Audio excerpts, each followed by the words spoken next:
Hola, bienvenidos. Soy el arquitecto Gustavo Di Costa. Quiero agradecer por este espacio para reflexionar juntos sobre estos 5 medicamentos contra el COVID en la industria de la construcción. Para iniciar esta charla quisiera compartir con ustedes una línea de tiempo del COVID en la Argentina. Ustedes saben que el 3 de marzo de este año se detectó el primer caso en nuestro país y luego rápidamente esta cifra se multiplicó, se ha expandido.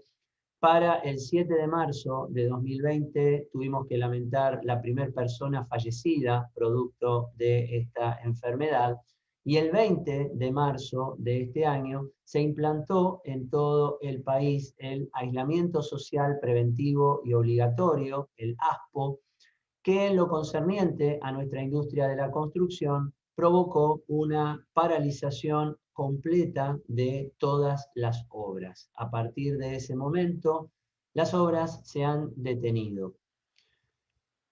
Y ello trajo una consecuencia en términos de caídas de producción muy importante. Fíjense ustedes este índice del Instituto Nacional de Estadísticas y Censos que reproduce Estrateco Consultores para Grupo Construya, muestra cómo se perfora el piso negativamente en la producción, y lo mismo ocurre con un saldo muy complejo en desempleo dentro de nuestra industria, alcanzando en los meses de junio y julio de este año descensos muy preocupantes, una caída en la contratación de mano de obra dentro de nuestro sector que reviste negativos caracteres históricos.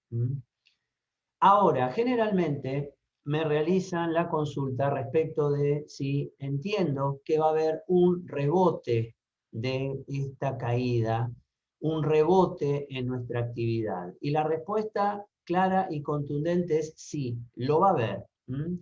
Y por ahí alguien intuye la pregunta de por qué estoy tan seguro de que va a haber un rebote. Bueno, en realidad esto tiene que ver con una cuestión económica básica y que tiene que ver con que cuando falta un bien, cuando hay la ausencia de un bien en el mercado, crece la demanda del sustituto más próximo. Y esto que es el ABC de la economía, hoy en día se está dando en nuestro país. ¿Por qué? Bueno, porque en realidad mi tía Chola, que tiene pesos, ve restringido el acceso al mercado del dólar. O sea, ya sea por su alto costo o por las restricciones que en este momento la economía ha impuesto, no puede acceder al mercado de ese billete. Entonces, su sustituto más próximo, ella entiende que es el ladrillo. Entonces, esto va a dar como consecuencia una reactivación, porque el sustituto más próximo al dólar, de acuerdo a nuestra idiosincrasia, es el ladrillo. Nosotros utilizamos los pesos como un bien transable para aquellos productos inmediatos, perecederos, de primerísima necesidad, pero pensamos en dólares y pensamos en ladrillos para capitalizarnos, para ahorrar. Y cuando mi tía Chola no puede acceder a estos mercados, se preocupa, ¿ok? Le da miedo esa condición de solo quedarse con los pesos.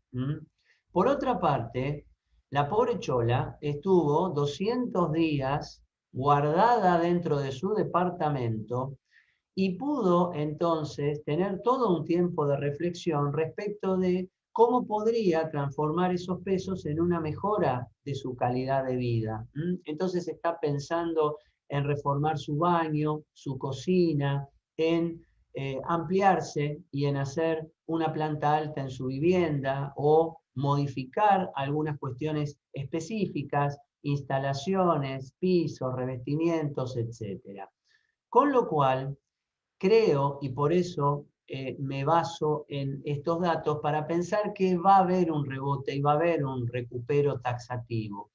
Fíjense que si vamos a este cuadro del IERIC, basado en el Instituto Nacional de Estadísticas y Censos, los artículos sanitarios, los ladrillos huecos, los pisos y revestimientos cerámicos, las placas de roca de yeso, marcan un leve pero sostenido recupero respecto de los meses anteriores.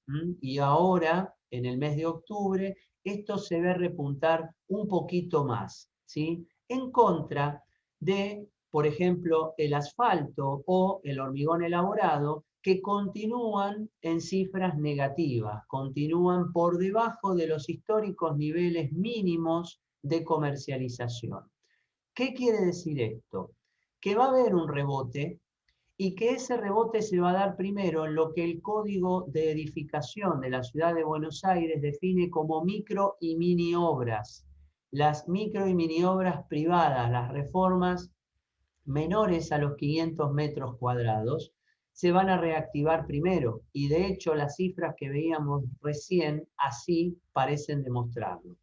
En contra de las obras grandes, sean públicas o privadas, que se van a recuperar pero mucho más lentamente. Y los indicadores de la venta de cemento, asfalto, varillas de acero, etcétera, parecerían justificar esta forma de entender el mercado. O sea, va a haber un rebote, pero ese rebote va a ser mucho más rápido para las obras pequeñas y más lento para las obras mayores. Ahora, ese rebote positivo de la actividad nos pide a todos los profesionales de la industria de la construcción estar preparados, estar no solamente atentos, sino al mismo tiempo preparados. Entonces, ¿cómo deberíamos en este momento estarnos preparando? Y creo que para fortalecer el sistema inmunológico de nuestros estudios de arquitectura y empresas constructoras, tendríamos que estar prescribiéndonos, en este sentido, bien automedicándonos, con estos 5 componentes que vamos a ver a continuación. El primero de ellos, el Productividad 360, versión Forte, por favor, ¿ok? ¿Qué quiere decir esto? Nuestra productividad en general en la industria de la construcción pasa habitualmente por indicadores bajos, ¿sí? ¿Y esto a qué se debe? Bueno, se debe a pensar a partir de ahora en un correcto armado de todas las cuadrillas, en estándares de mano de obra controlados y verificados, el tiempo total de trabajo, medirlo en términos justamente de productividad, analizando el tiempo específico de la producción de una tarea, el tiempo improductivo, pero necesario para que nuestra mano de obra almuerce, vaya al sanitario, descanse. ¿Y cuál es el tiempo de preparación de esas tareas? Entonces, nuestra mirada sobre la productividad en este momento tiene que ser muy elevada, muy importante, tendiendo al crecimiento. Por otra parte, esta productividad tendría que estar cuantificada económicamente en nuestros registros económicos, ¿sí? ¿Por qué? Porque nosotros sabemos que hay un punto de equilibrio entre los ingresos que nuestras obras generan, los costos totales y lo que denominamos costos mensuales fijos. Lo que nos cuesta a quienes tenemos estudios de arquitectura o empresas constructoras mantener mensualmente la nave a flote. Entonces, ese punto de equilibrio hoy por hoy tendría que estar optimizándose para que cuando el rebote se presente, estas condiciones ya estén lo más estudiadas y analizadas posible en cada una de nuestras estructuras productivas. El segundo medicamento que recomiendo es el documentación full. ¿Ok? ¿Por qué? Porque en general, cualquier profesional de la arquitectura, de la ingeniería civil, los maestros mayores de obra, etcétera, buscan en esa documentación poder controlar fehacientemente, es decir, verificar la calidad de lo que nos han encomendado. En segundo término, poder dirigir mejor con esa documentación, gestionando y motivando a nuestra mano de obra y a los distintos recursos intervinientes. En tercer lugar, una buena documentación nos permite organizar mejor nuestra obra, distribuir mejor los recursos de producción, los materiales, la mano de obra, los equipos y herramientas, los subcontratos. Y finalmente, una buena documentación me permite planificar y programar óptimamente una obra. De hecho, uno de los documentos clave de la documentación técnica completa es el diagrama de Gantt, el diagrama de barras, una agenda del día a día de mi obra que me permita cumplir con metas y acciones predefinidas. Entonces, la optimización de la documentación en términos de costo, calendario y calidad se va a volver básica, lo que denomino las 3C de la construcción.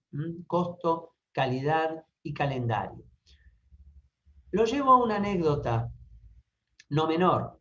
El martes 28 de enero del año 1986 despega el transbordador Challenger de Cabo Cañaveral y 73 segundos después de su lanzamiento se produce este desastre que no solo involucró la muerte de toda la tripulación, desgraciadamente, sino también un retroceso en el programa de la NASA en sus avances en lanzamientos muy importantes. Cuando analizamos qué fue lo que ocurrió, bueno, fue un error de documentación.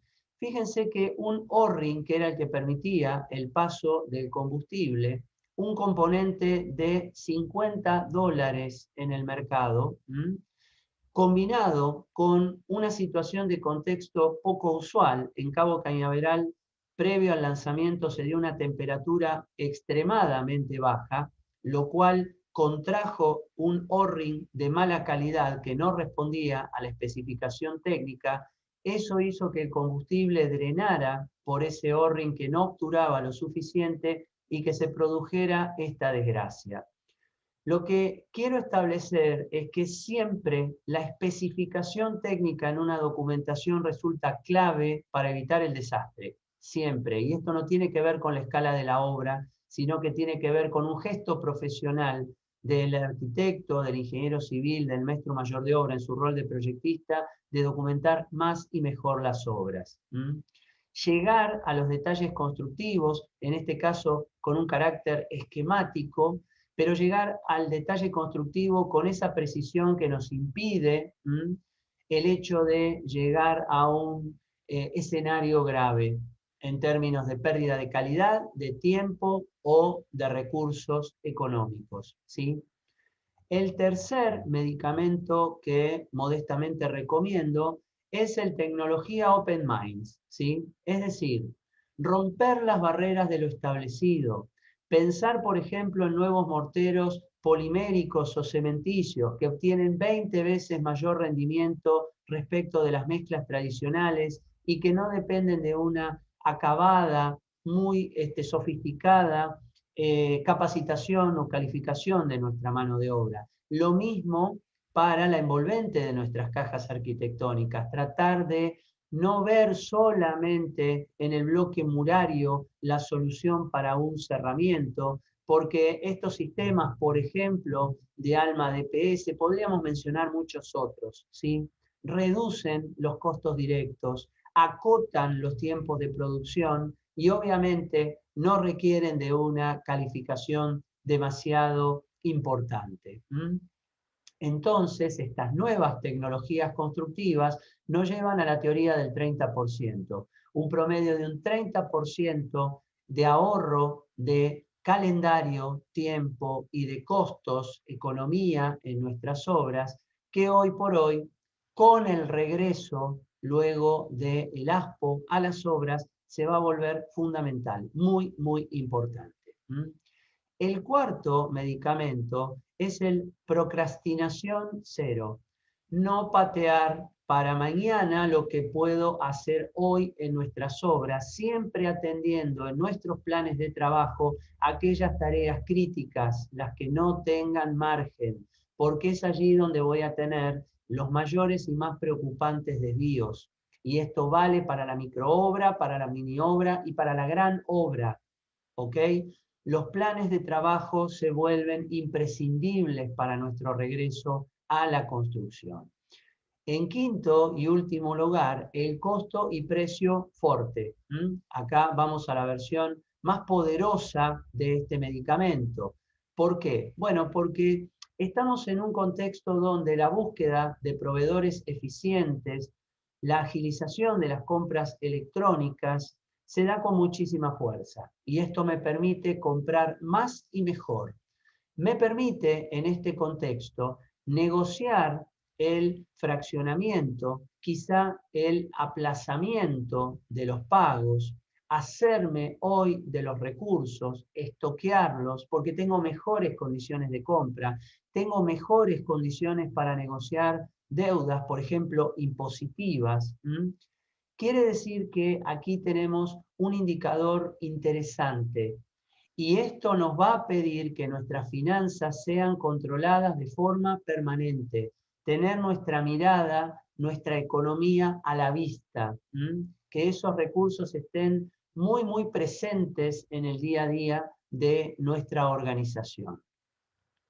Ahora, así como tenemos 5 medicamentos, también existen 5 virus mucho más complicados que el COVID dentro de nuestra industria, mucho más poderosos de hecho. Y quizás antes de este aislamiento social producto del COVID, lo veníamos padeciendo y no le prestábamos demasiada atención.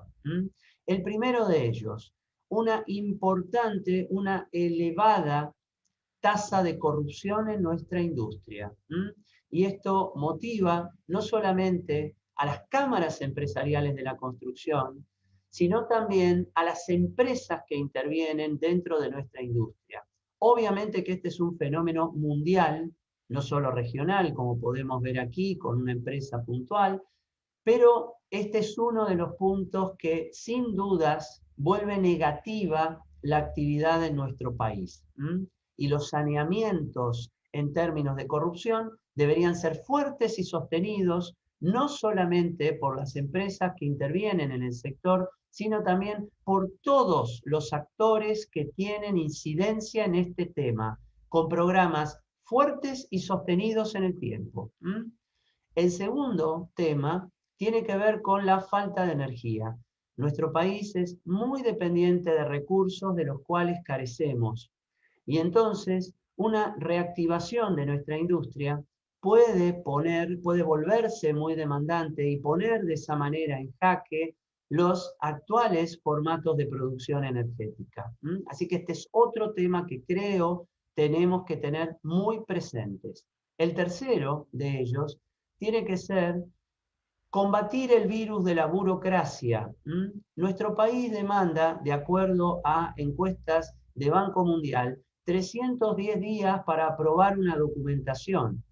Para no ir a los países más sofisticados en este tema y mucho más eficientes, me concentro en Chile, que tarda 152 días y la Cámara Chilena de la Construcción ve eso como un escándalo, un verdadero escándalo. Nosotros estamos en los niveles más altos del mundo en aprobar una documentación técnica cuando el siglo XXI y este ASPO nos ha demostrado que todo puede hacerse de manera remota y virtual. Entonces, las autoridades deberían prestar especial atención de acotar estos tiempos y de romper con esta burocracia que hoy por hoy, en el siglo XXI y con el avance de las herramientas digitales, se vuelve no solamente insostenible, sino ridículo. El cuarto punto tiene que ver con el virus de la improductividad. Si nosotros vemos esta fotografía de una obra antigua o esta otra, dos fotos que en principio podemos fechar en el año 1938. Sin embargo, la segunda foto es de una obra en el año 2018. Fíjense ustedes que en todos esos años la industria de la construcción no ha mostrado demasiada apuesta a mejorar la productividad. Seguimos encofrando con maderas, seguimos haciendo mezclas, cuando quizá hoy por hoy el mercado nos está demostrando que hay otras formas de producción. Bueno, aquí los profesionales tenemos que estar informados y atentos a tratar de mejorar estas condiciones. a tratar de llevar, empujar, si es necesario, a nuestra industria de la construcción en términos productivos al siglo XXI. Finalmente, el quinto y último virus, que es el de los costos de producción. De más está decir que nuestro país es muy elevado en términos de salario. Y esto no tiene que ver con pagarle más a nuestro personal, todos estamos de acuerdo con eso, sino en ciertos puntos que son realmente cajas o agujeros muy negros donde se pierde lo que nosotros aportamos para un trabajador. O al menos no es lo suficientemente productivo para que eso tenga un regreso eficiente y efectivo en nuestras estructuras productivas. Entonces, tendríamos que ver de qué manera esos costos de producción se vuelven más competitivos, porque si no, los inversores van a ver otras posibilidades como mucho más seductoras y van a abandonar el mercado de la construcción. Finalmente, cuidarnos es cuidar a nuestra industria, pero no solamente estoy hablando de cuidarnos de todos estos virus, sino también de preservar las condiciones desde el ámbito profesional para que la industria de la construcción crezca, esté a la altura de las actuales demandas de nuestros clientes, atienda a todos los mercados y brinde posibilidades certeras, precisas de trabajo a nuestra actual planta de profesionales y también a las futuras generaciones. Les agradezco muchísimo la atención y quedo a disposición de ustedes. Muchísimas gracias.